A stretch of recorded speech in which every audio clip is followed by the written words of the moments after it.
بسم الله الرحمن الرحيم الحمد لله رب العالمين والصلاة والسلام على سيدنا محمد النبي الأمي وعلى آله وصحبه أجمعين.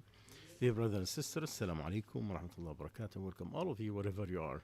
I welcome you again with your program Fatwa Live, and this is the first part that comes to you from Houston, Texas. And this comes to you on Saturday, the 11th of Ramadan, the 28th of February.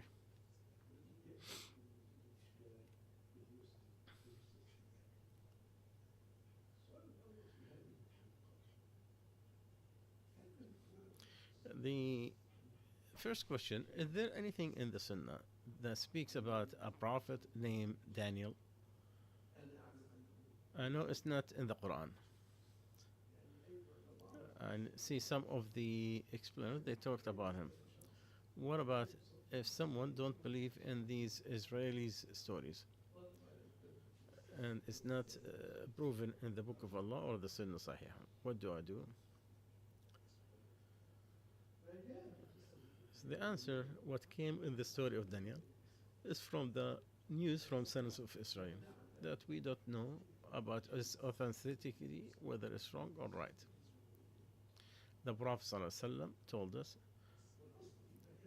anything about the stories of Sons of Israel, we do not believe it, do not deny it. So we don't believe in a false, nor do we deny something that's truth.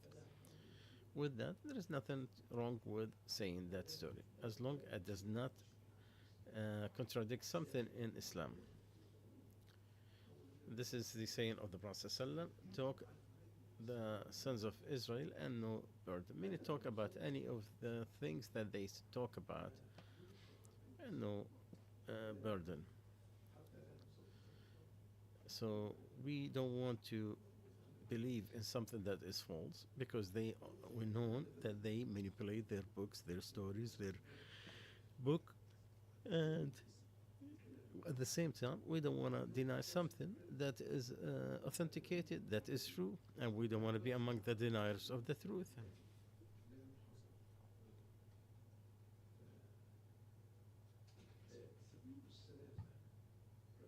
So the best way to say, do not believe the people of the book, do not deny them.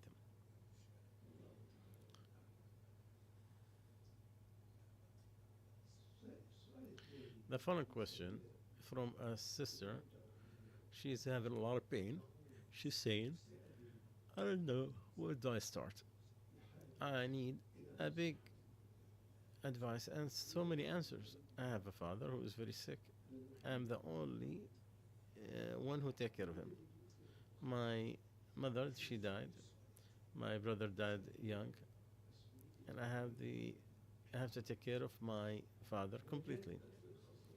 His medicine are very expensive. I worked over 3 years and I'm taking care of him, and he is getting worse day by day. My father is not a Muslim.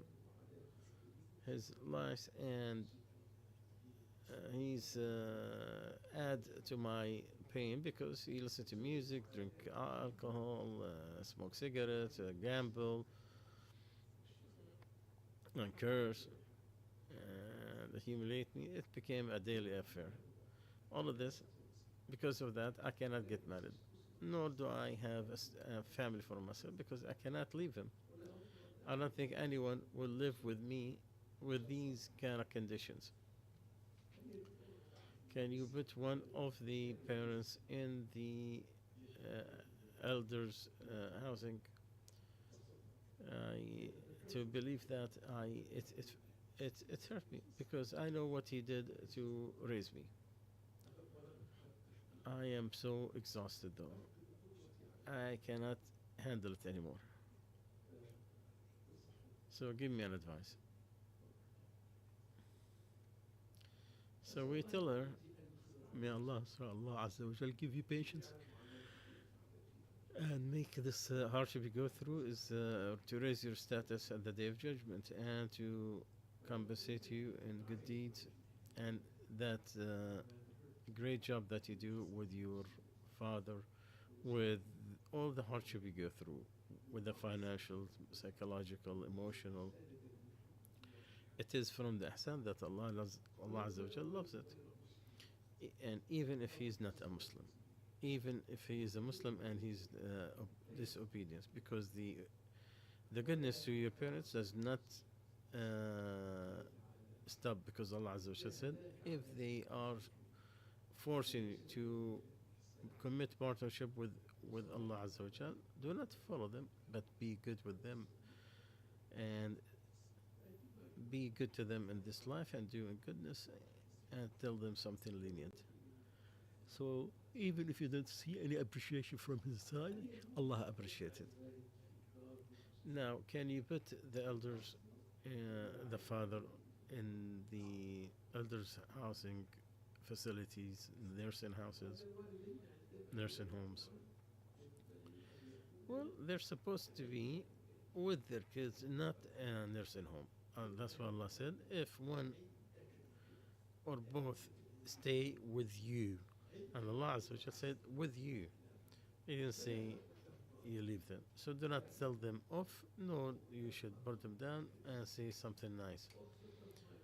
And lower your wing of kindness and say, oh Allah, have mercy on them, just like there is me young.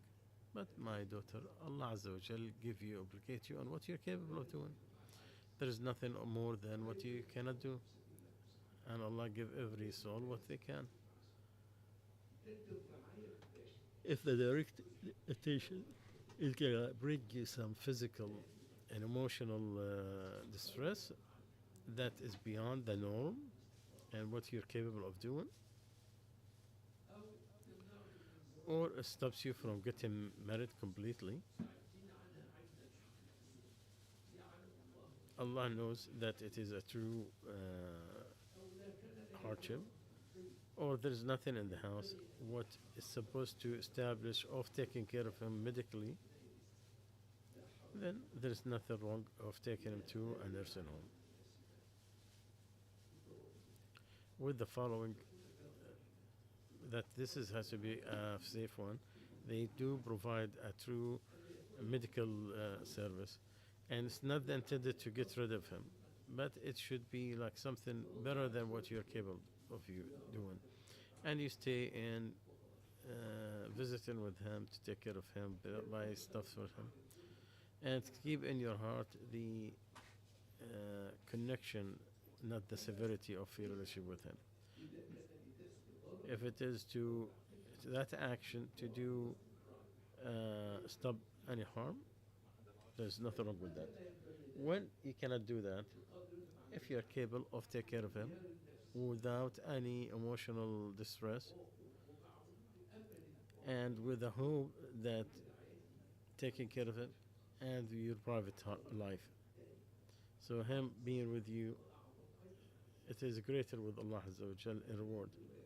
But to be good to your parents too does not mean to destroy yourself. Does mean that you can become a victim and you don't have no future. Your marriage is not required for you to leave marriage because of that.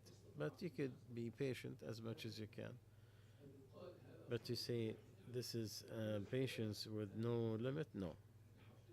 You have the right to get married and to find a husband who can help you in this life and understand your situation, or find an agreement on how to take care of, like to have a nurse who's going to take care of him.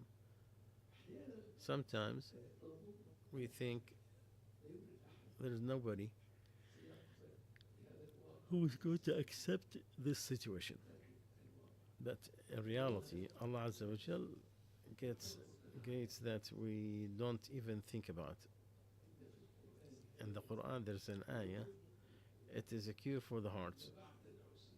Indeed, after the hardship, there is ease. With the hardship, there comes the ease. I understand your the eternal struggle, and remember his suffering toward you and your hardship right now. But to be good to him is not just blaming yourself, it's goodness as much as you can.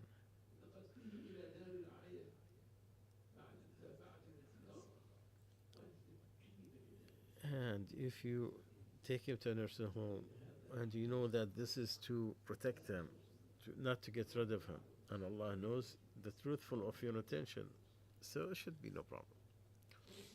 And my advice to you, not make the decision when you are tired.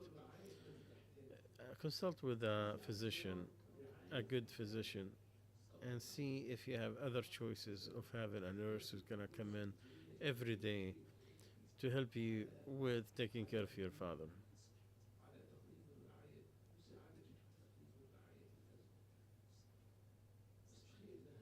And ask Allah Azza wa Jalla sincerely.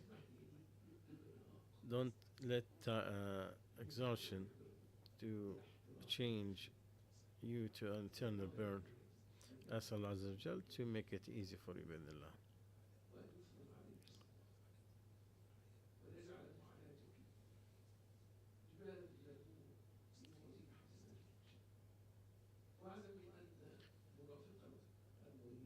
Know that the companion of the sick person is with Allah. Because Allah in the hadith Al-Qudsi, where Allah said, "Oh son of Adam, I get sick and didn't visit me." He said, "How did you get sick, oh Allah, and how could you visit you?" He said, "Don't you know that so and so got sick, and if you visit him, you visited me. If you ask, and don't you know there is a calamity on the believer every day until there is no sin on him? And at the day of judgment, those who have good health, they wish that their skin, their flesh is being clipped with a nail clipper because of what they see of what the people of calamity get the reward at the day of judgment."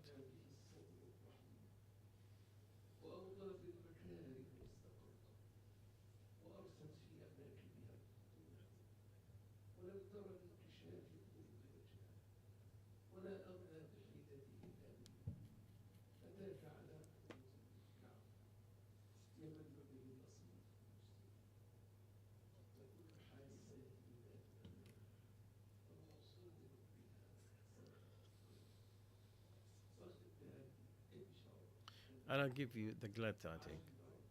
Allah is amazed from the severity of people feeling despair of Allah's mercy, and He laughs knowing that your ease is very close. The following question: I work in a hospital that helps those who are addicted for addiction. The patient comes every day to take some medicine. It takes like half an hour. He cannot miss. Otherwise, he'll go back to addiction. So, what is the rule about them breaking their fast? Because they have to take their medicine orally. And if they do they eat and drink, or do they have to just stop eating and drink and continue? So the answer, if it is the medicine every day and during the day, and you cannot delay it at night, and leaving it will definitely bring in people to the addiction, or might have some side effects. These are sick, and they are conditioned to be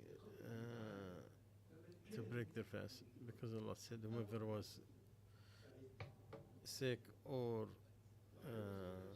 traveling, then he can make up for other days." But do they not eat or drink for the rest of the day? If they already broke their fast with something that is because of their need to the medicine, they don't have to stay fasting. No, they can eat and drink because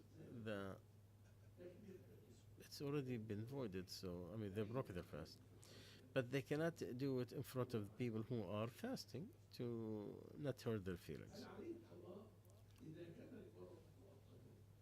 Do you have to do the compensating? or kafara. They make their break in their fast, and they have to compensate other days after the program is finished, and they are settled in their relation in their condition. So whoever is sick or traveling, then he can make up some other days. So if it is proven that you need that medicine all life, but if it happens, even the children, then you go through the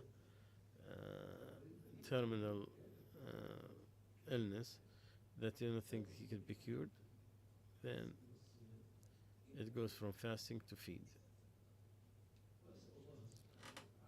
And it's Allah Azza wa Jal to make you successful.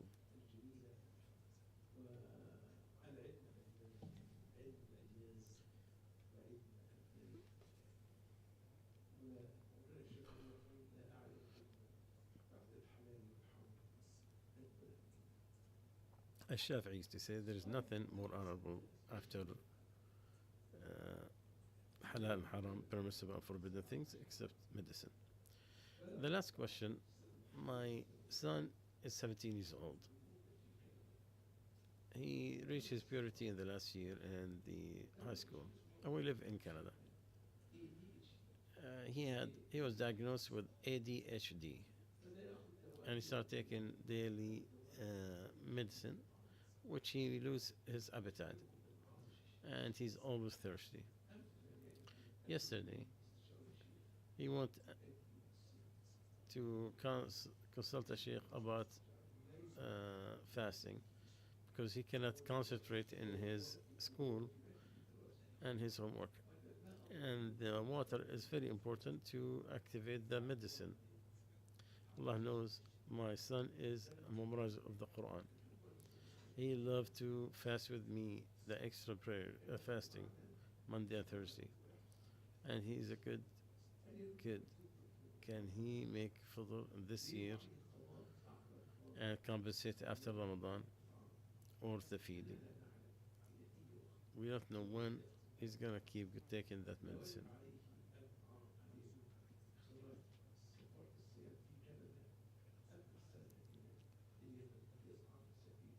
What do we do? Do we also feed the people here or in Yemen?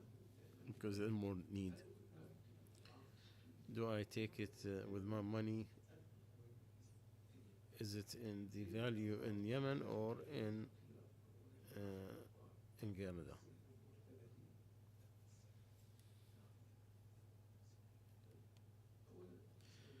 So ask Allah Azza wa Jal to heal your son and make whatever he had, it is raising in your status. What you mentioned about his concern about the fasting, memorizing the Quran, indicate there's great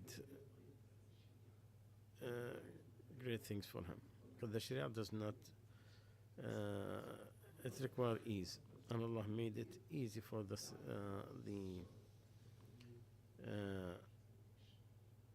sick person to compensate later on. But his breaking the fast because of the disease, ADHD, is for concentration. You do a lot of actions. So if that one requires water on regular basis, and the fast is gonna cause him a lot of thirst that affect his health and his school, and a doctor said that the fasting will hurt him, and I stress on the doctor, the expert, then it is allowed for him to break his fast. Then we'll go with the ease that Allah put in the Quran. But he has to be really, truly, he cannot the fasting or not drinking water because of the medicine. Or the medicine to be activated, he needs to drink water all the time. So this is a medical situation, but the one that we could decide is the doctor. And any patient who could be hurt by fasting, you need to break his fast. But it has to be verified or thinking that it is. So either we are certain or we think that's how it is. So if the disease is temporary and you think that it's going to be uh, redo the timing and he will break his fast and then he will fast after Ramadan, you don't have to feed. If it is a terminal illness and that medicine is going to be long term, that's when it will be the fidget of feeding a needy and there is no compensation for him. Because those who are terminally ill, to feed um, a needy for every day.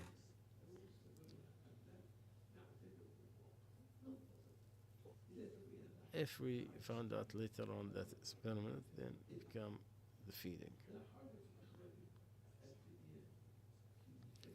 And you can take the fidya in Canada or other places. It's better to take it where is more need for it.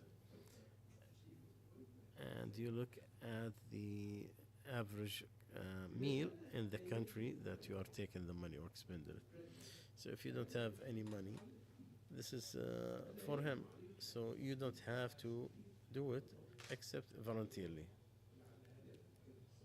It could be a charity because the patients they get treated with charity. And finally, ask Allah Azza wa Jal to give your son the good shifa and to give you all the ajr on this.